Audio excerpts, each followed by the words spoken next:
Assalamualaikum warahmatullahi wabarakatuh. Innal hamdalillah wa syukru lillahi wal aqibatu lil muttaqin. Asyhadu an la ilaha illallah wahdahu la syarika lah wa asyhadu anna sayyidina Muhammadan abduhu wa rasuluh la nabiyya ba'da.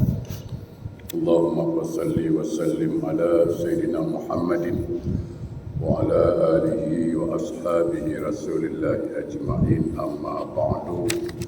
Rabbi israh li sadri wa yassir li amri wahlul 'uqdatam min lisani yafqahu qawli.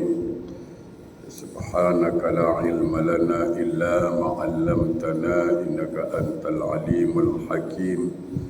La hawla wa la quwwata illa billahil 'aliyyil 'azim. Ilahi anta rabbi wa ridhakal matlubi. Sahabatku, saudaraku yang insyaallah semua kita dimuliakan Allah Subhanahu wa taala. Mengawali majlis ilmu ini, marilah kita senantiasa mensyukuri nikmat Allah yang terlalu banyak kita terima. Mudah-mudahan kita menjadi hamba yang pandai mensyukuri nikmat Allah. Amin. Salawat dan salam tidak lupa, marilah sama-sama kita sanjungkan keharibaan junjungan alam Rasulullah sallallahu alaihi wasallam. Allahumma salli ala sayyidina Muhammad wa ala ali sayyidina Muhammad.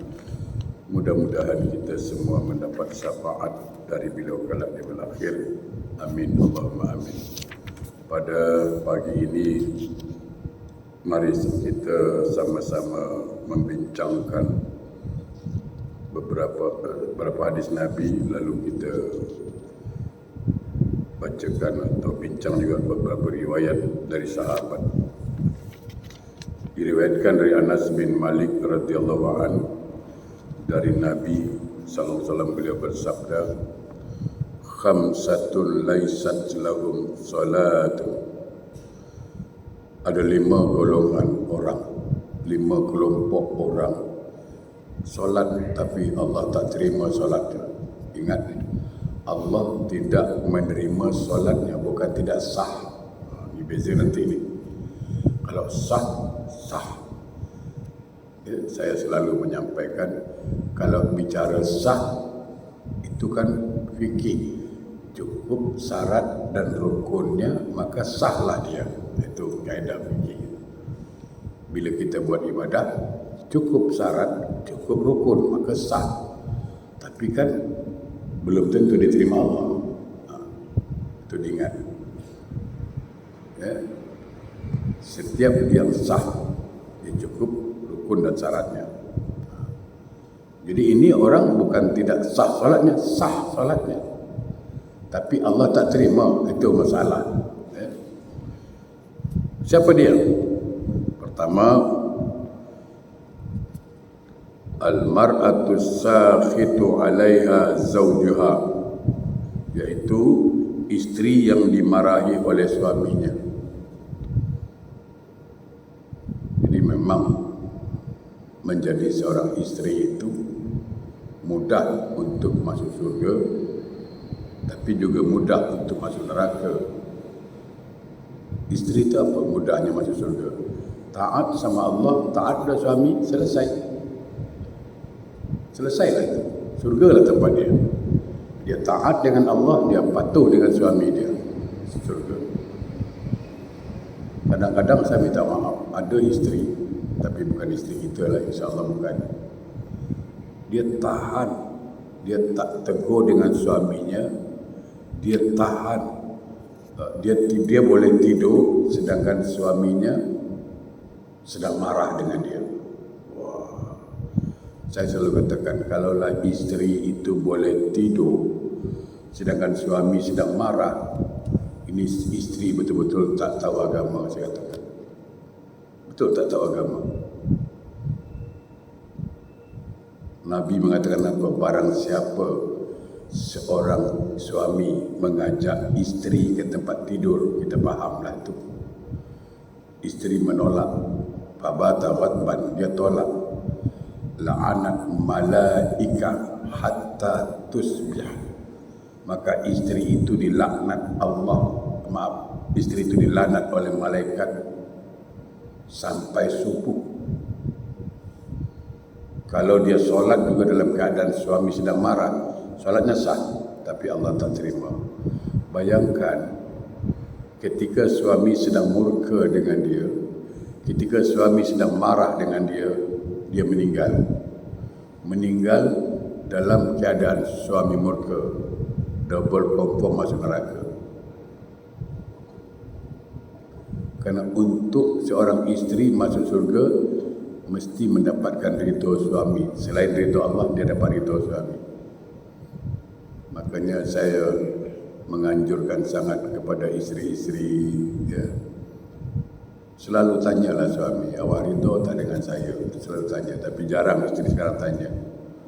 Yang dia tanya, dia belanja, so jangan lupa. Dia belanja ini ingat, ridha ini ingat dia. Ya. Jadi isteri yang tak diterima solatnya itu isteri yang dimarah suaminya, muak marah padanya. Yang kedua ni nampaknya tak adalah, iaitu wal abdul abiq min sayyidi. Ini seorang budak yang lari dari tuannya. Sekarang zaman budak dah tak ada lagi, dimansuhkan sejak zaman Umar bin Khattab. Nah, yang ketiga ni banyak sangat. Wal musarimul ladzi la yukallimu akhahu fawqa salasati ayyam. Ini dia. Siapa dia? Orang yang tak diterima solatnya. Sekali lagi, bukan tidak sah. Allah tak terima. Siapa dia? Wal musarimul ladzi la yukallimu akhahu fawqa salasati ayyam.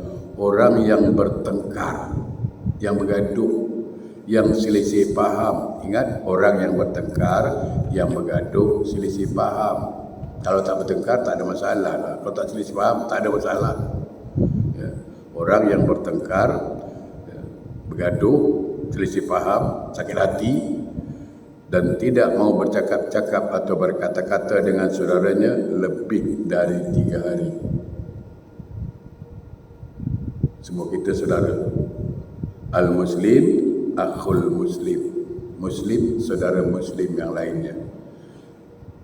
Contoh, saya katakanlah dengan Haji Hamid tak tegur 1 bulan, tak tegur siapa, tak ada masalah. Memang kita tak ada bertengkar, tak bergaduh, memang saja tak tegur, sudah selesai. Ini yang bermasalah. Adik-beradik, contoh ipar beripar, kadang-kadang gara-gara harta pusaka, itu kan masalah berat. Gara-gara harta pusaka tak tegur, maaf, gara-gara bapa atau mak lebih sayang anak ini daripada aku, maklumlah aku miskin, muncul iri hati sehingga bergaduh adik-beradik. Akibat bergaduh dah tak tegur siapa lebih 3 hari. Bayangkan apa jadi. Walaupun dia solat sebanyak manapun, tiap malam dia tahajud, baca Quran sebanyak apapun, bahkan pergi haji pun, Allah tak terima. Bukan tidak sah, saya ulang balik, Allah tak terima ibadahnya itu. Itu satu. Yang kedua, orang yang macam ini kalau meninggal macam mana? Su'ul khatimah. Mati dengan seburuk-buruk kematian. Kenapa? Dalam keadaan maksiat. Itu dalam keadaan maksiat. Jadi jangan anggap remeh, tak tegur siapa ni. Yang penting kan orang kita kan gitu. Yang penting aku dengan Allah baik. Aku solat, aku tak kacau orang, aku sedekah apa yang patut aku buat, aku dengan Allah baik, aku dengan dia tu cerita lain. Mana boleh cerita lain? Ya kan? Saya ingin sampaikan sebuah kisah, wallahu alam, sama ada kisah ni betul atau tidak, tapi yang cerita ni ulama. Kalau dah ulama cerita takkan tak percaya, ya kan? Ada seorang ulama dari Maroko, Maghribi, Ini mengajarkan kita jangan ego jadi orang. Jangan nak ibadah, nak buat solat aja, fikirkan orang lain. Untuk perbandingan kita, orang alim ini bermimpi. Dalam mimpinya dia bertemu Rasulullah sallallahu alaihi wasallam, di mana Rasulullah mengatakan, engkau pergi cari si Fulan ibnu Fulan ibnu Fulan, cari dia dekat Mekah. Pagi-pagi dia bangun tidur. Betul ke mimpi dengan Rasulullah suruh cari ni apa? Siapa orangnya? Besok malam mimpi lagi. Mimpi Rasulullah datang lagi. Cari si Fulan ibnu Fulan ibnu Fulan. Dan sampaikan dengan dia pesan aku bahawa dia adalah ahli surga. Dah 2 hari mimpi ni, dah 2 kali. Besok mimpi lagi. Sama mimpinya macam pertama. Carilah si Fulan ibnu Fulan ini. Dan sampaikan salam aku pada dia, kata Nabi, bahawa dia adalah ahli surga. Orang alim ni berfikir, siapalah dia ni? Apa kelebihan dia? Apa kelebihan? Yang terbayang dari orang alim ni dalam fikirannya apa? Orangnya alim, pasti berjanggut, pokoknya sorban, gitulah. Dalam fikirannya gitulah, ini mesti orang alim lah ni. Mesti alim sangatlah. Akhirnya satu hari dia pergi umrah. Selepas umrah dia tanya orang-orang, tanya para ulama sana, tanya orang, pokoknya dia tanya terus. Tahu tak nama si Fulan ibnu Fulan ibnu Fulan? Cari, tanya, akhirnya jumpa, ada orang kenal lah. Ini orang alim terkenal ni, popular lah. Kata orang ni, kenapa tuan cari dia? Saya perlu nak jumpa dia, ada hal mustahak. Tak payah jumpa dia, bukan orang baik. Itu dia. Di kampung tu semua orang benci dia. Tak payah tuan carilah, buang masa je. Itu lebih bilang, tak, aku kena pergi cari dia. Akhirnya pergi. Ternyata rumahnya jauh dari kampung, pelosok lah, kalau kita kata dia pelosok sana lah. Yang terbayang dari wajah ulama ni apa? Ini mesti orang alim lah, muka berseri-seri. Sekali jumpa, muka biasa je, baju biasa je, baju orang biasa lah, tak ada perbezaan macam pakai sorban ke, bukan. Macam tak percaya ini betul ke dia ni.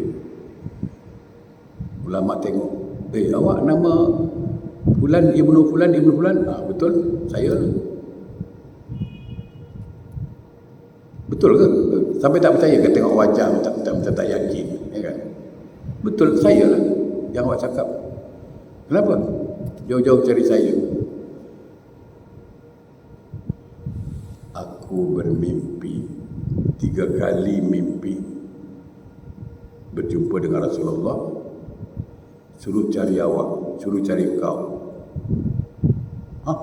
Terkejut. Orang kata Melayu, terkejut buruk dia, ya kan? Terkejut dia. Awak mimpi Rasulullah suruh cari saya, apa hal? Rasulullah sampaikan salam dengan awak bahawa awak ahli surga. Kau main ada pula. Tak percaya dia. Dia tak percaya. Awak salah mimpi agaknya tu. Apa pula saya ahli surga? Saya tahulah siapa saya, amal saya bukan banyak sangat pun. Saya pun degil juga. Nanti dia tahu dia degil juga. Bukan banyak sangat amal saya. Apa yang patut saya buat-buat lah. Tapi saya memang degil lah. Masih juga lah degil. Tak, ni bukan sekali 2, 3 kali saya mimpi Nabi. Dia letak tangan dia di atas kepala. Allahu Akbar. Orang macam aku ni sampai disebut ahli surga, maka muncul keinsapan dia, sadar dia ada kelebihan. Maka ulama ni tanya, cuba ceritakan dengan aku apa amalan kau yang spesial. Biasalah, tak, apa yang kau tengok itulah amalan aku, biasa-biasa macam mana orang itulah aku. Bahkan aku degil, tak ada, mesti ada. Lalu dia ceritalah. Perhatikan cerita dia tu. Aku pernah bersumpah untuk memotong sebahagian gaji aku untuk diberikan kepada seorang perempuan janda yang punya anak miskin. Orang Melayu cakap apa? Ibu tunggal. Aku tak mau perempuan ini tersesat. Jangan sampai dia susah cari makan, nak hidupkan anak, sampai jual diri, sampai buat maksiat dan minta maaf. Kadang-kadang kan ada orang kerana terpaksa nak hidupkan anak, nak sekolahkan anak, kan, sampai jual diri, sampai buat maksiat, itu kan ada. Aku bersumpah untuk memotong sebahagian gaji aku berikan kepada janda itu supaya dia tidak lagi susah. Aku tanggung. Sampailah sekarang. Maka Rasul mengatakan, maka ulama itu mengatakan, itulah amalan spesial kau. Sebab kita kan tidak, kita solat jemaah rajin solat jemaah. Tapi tetangga miskin, adik saudara miskin, family miskin, kaum duafa miskin, ada sebelah rumah tetangga buat dia, siapa suruh dia miskin? Nah, kita pula gitu, siapa suruh dia miskin pula dah. Bukan ditolong. Kita tahulah, katakan adik kita lah, tak usah cerita orang lain, adik kita janda miskin pula lagi tu, punya anak yatim lagi, nah, kita pun buat dia je, ya kan? Itulah amalan mengantarkan kau ke surga. Artinya apa? Kita fokus kepada amalan-amalan pribadi, betul, solat mesti fokus, puasa mesti buat, betul, saya faham. Tapi hablum minan nas itu kena jaga baik-baik. Orang tua kita dah tua. Kalaulah menolong seorang janda yang tua tu pahalanya surga, apalagi menolong orang tua kita sendiri yang susah. Saya kadang-kadang heran betul lah tengok orang, heran. Anak laki-laki 3 tapi mak dia masih juga menyebut susah. Apa nak jadi kita ni? Sampai Nabi kata apa? Celaka, kata Nabi. Bukan sekali cakap, 3 kali. Celaka, kata Nabi. Celaka sungguh. Sahabat tanya, kenapa ya Rasulullah engkau cakap celaka? Celaka, kata Nabi, seseorang yang mendapatkan orang tuanya masih hidup atau salah satu saja hidup, tidak membuat anak itu masuk surga, itu anak celaka punya tu. Ini kita ada mak, ada bapak, kadang-kadang buat. Ada sebulan tak jumpa. Singapura bukan besar kalau Indonesia, sebulan tak jumpa wajarlah. Jauh. Ada yang sampai 2 malam naik ferry kan, ada naik bas 2 malam, bolehlah, tu setahun sekali pun datang. Ini kat Singapura berapa jauh lah, Sengkang, Teluk Belanga, berapa, setengah jam sampai, ya kan? Daripada Woodland pergi mana, Bedok, berapa lama? Ada tak sampai 3 bulan. Bila mak telefon, kau di mana sekarang? Lagi ada kerja, mak sibuk sekarang ni, datanglah ke rumah. Yalah, nanti kalau ada waktu datang ke rumah lah. Datanglah, mak rindu dengan cucu. Yalah mak, nanti aku datanglah. Nanti punya nanti. Cuba kalau kawan dia telefon, kau ke mana? Adalah kat sini. Malam ni jumpa. Gerek mesti jumpa punya lah. Malam jumpa dengan kawan dia tu. Kawan. Apa tak naik darah tinggi gitu kadang-kadang. Kawan dia sound dia boleh jumpa. Mak dia sound. Nantilah. Macam mana anak sekarang? Rasa sayang tu tak ada. Beza ni mungkin tak tahu salah siapa lah. Saya tak boleh salahkan anak semata-mata. Kenapa? Saya minta maaf. Saya katakan minta maaf lah. Ini bukan saya cakap besar. Kerana mak dulu anak tu disusukan dia. Ya kan? Mak dulu anak susukan dia. Itu makanya saya katakan orang zaman dulu. Saya cerita zaman dulu lah. Kalau dia nak pergi Johor, katakan orang Singapura nak pergi Batu Pahat, pergi Muar, pergi Johor 2-3 malam lah, anak dia masih kecil, dia pesan dengan adik yang paling besar tu, anak paling besar, nanti mak pergi Johor, mak pergi Batu Pahat 2 malam rumah pakcik kau. Kalau adik kau menyanyah, kalau adik kau gelisah, menangis-nangis, kau selimutkan dengan baju mak tu. Ya kan? Diamlah dia. Kau selimutkan dengan baju mak. Budak tu diamlah. Cuba budak sekarang, berani tak begitu? Mak nak pergi Johor, nanti kalau adik kau nangis, kau selimutkan dengan baju mak tu. Pingsan budak tu. Kenapa? Karena emak dulu, dia anaknya dia pangku, dia susukan, jadi bau maknya tu dia kenal. Itu orang Melayu cakap, gian bau lah. Dia nangis kenapa? Kerana dia tak dapat bau tu. Jadi bila dapat baju tu, dapatlah baunya, tu dia diam. Anak sekarang, bau baju mak dia, bau lembu dapat dia baru dia diam. Kenapa? Kerana susu lembu. Ini bukan marah bagi tahu je, geram. Dulu kalau panggil ke main, Ahmad, saya mak. Mat, saya. Cuba sekarang panggil, Mat. Mat. Ada suara lembu semua keluar. Melenguh. Jadi jangan anggap yang penting aku solat, yang penting aku ngaji, yang penting aku haji, tapi dengan adik-beradik tak tegur siapa. Ya. Wal musarimul ladzi la yukallimu akhahu fawqa salasati ayyam. Jadi siapa-siapa saudara, hakikatnya kita bersaudara lah, yang tidak bertegur siapa lebih dari 3 hari kerana marah, kerana benci, kerana sakit hati, solatnya Allah tak terima. Kalau sudah solat tak terima, yang lain Allah tolak lah, pastilah. Ya. Selanjutnya, siapakah orang yang ditolak solatnya? Wa mudminul khamr, seorang peminum arak. Peminum arak, minuman keras lah. Dalam sebuah hadis dikatakan apa? Al-khamar umul khaba'is, arak itu ibu segala maksiat. Faman saribaha, siapa-siapa yang minum arak, la yuqbalu salatuhu arba'ina yawma. Siapa yang minum arak, maka Allah tidak menerima solatnya selama 40 hari. Hadis riwayat Ibnu Hibban. Kata Imam Al-Ghazali, kalau saya tak silap, hari ini dia minum, 40 hari solatnya ditolak. Besok dia minum lagi, tambah lagi 40 hari, jadi 80 hari. Besok tak solat lagi, tambah lagi, begitulah.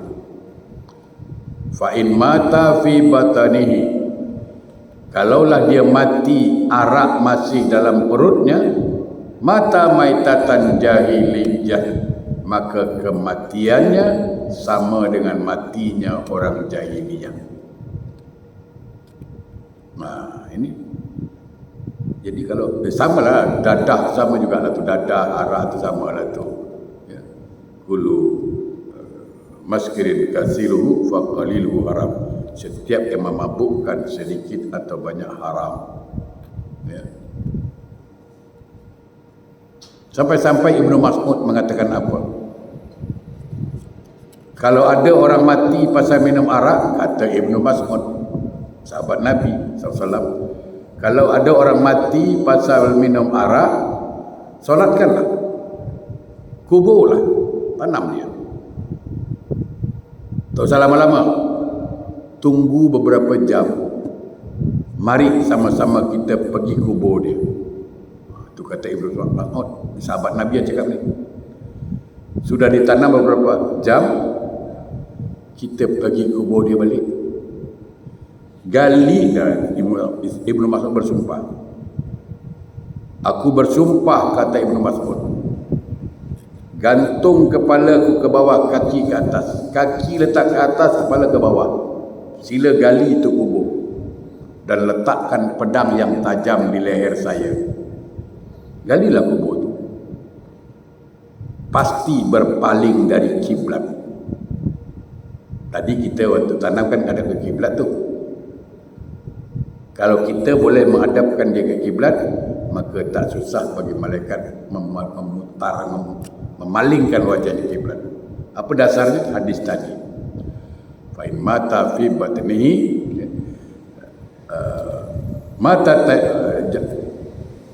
barang siapa kalau dia mati dalam keadaan minum arak tadi, arak masih dalam perutnya, mata maitatan jahiliyah, maka kematiannya sama dengan matinya orang jahiliyah. Orang jahiliyah mati tidak menghadap kiblat.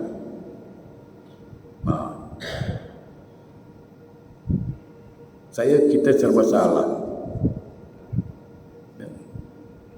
Orang yang begitu bahaya. Selanjutnya, jadi kalau ada anak-anak kita, saudara kita yang suka minum arak, nasihat dia baik-baik, nasihat. Engkau kalau mati dalam minum arak, tak masalah. Selanjutnya, ini diminta kita fahamlah. Wa imamu qaumin yusalli bihim wa hum lahu karihun. Seorang imam suatu kaum di mana ia mengimami solat mereka, akan tetapi mereka benci kepadanya. Ini hati-hati. Jadi seorang imam, jangan sampai kita jadi imam dibenci orang. Benci di sini benci yang dibenarkan, bukan benci tak dibenarkan. Contoh, umpamanya imam itu pergi gelang seluar pendek, nampak lutut kan, nampak aurat tu contoh, kan? Itu kan maksiat. Orang nampak, apalah Pak Imam seluar pendek pula dah, bukan aurat lah, saya katakan haram kan. Atau imam itu satu hari, auzubillah min zalik, ada orang nampak dia masuk al-kalamu malami. Macam mana? Ya kan? Dia pergi diskotik, mana kita tahu?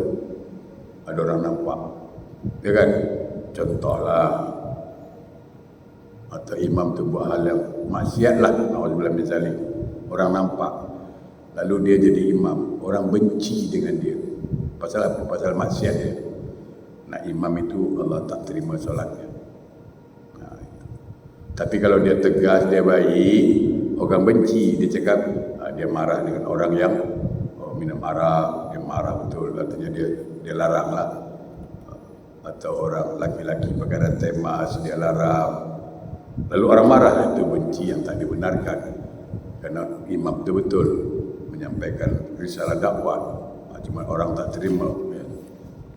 Baik, jemaah yang berbahagia, saya minum dulu lah. Semangat sikit. Bismillahirrahmanirrahim.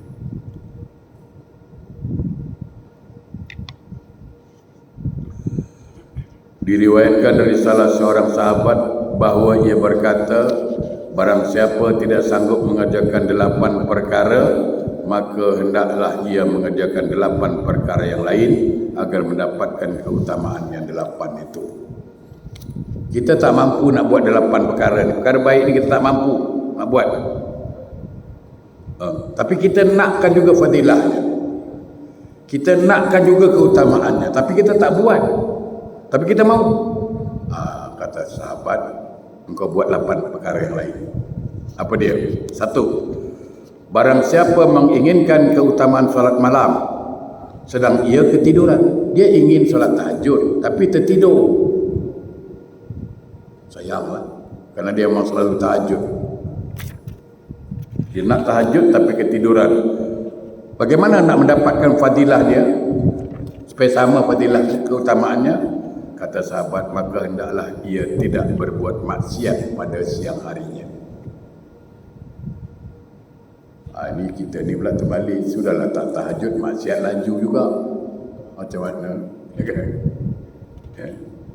Jadi siapa-siapa yang tertidur di malam hari, padahal dia berhajat untuk tahajud pada malam itu, tapi tertidur, maka supaya dapat fadilahnya, dapat keutamaannya, maka siangnya jangan buat maksiat. Yang kedua, barang siapa menginginkan keutamaan puasa sunnah sedangkan ia tak berpuasa, maka hendaklah ia menjaga lisannya. Tak lama lagi, kalau tak salah saya, insya-Allah kalau saya tak salah hitung, mungkin Haji Syuaimi boleh tolong hitungkan nanti itu. Puasa Ashura jatuh hari Senin kalau tak salah. InsyaAllah lah. Berarti saya salah hitung. Saya nak buat acara hari Selasa. Saya tadi baru tengok Senin lah, baru saya, insyaAllah kita akan robah Senin. Puasa hari Senin tu dapat 2 fadilah lagi. Puasa sunnah Senin dapat, Ashura pun dapat. Ya. Jadi siapa-siapa yang ingin puasa sunnah tapi dia tak dapat buat, maka hendaklah ia jaga lisannya. Yang ketiga, barang siapa menginginkan keutamaan ulama, maka ia harus banyak berfikir supaya mendapatkan keutamaan, kemuliaan ulama. Banyak berfikir.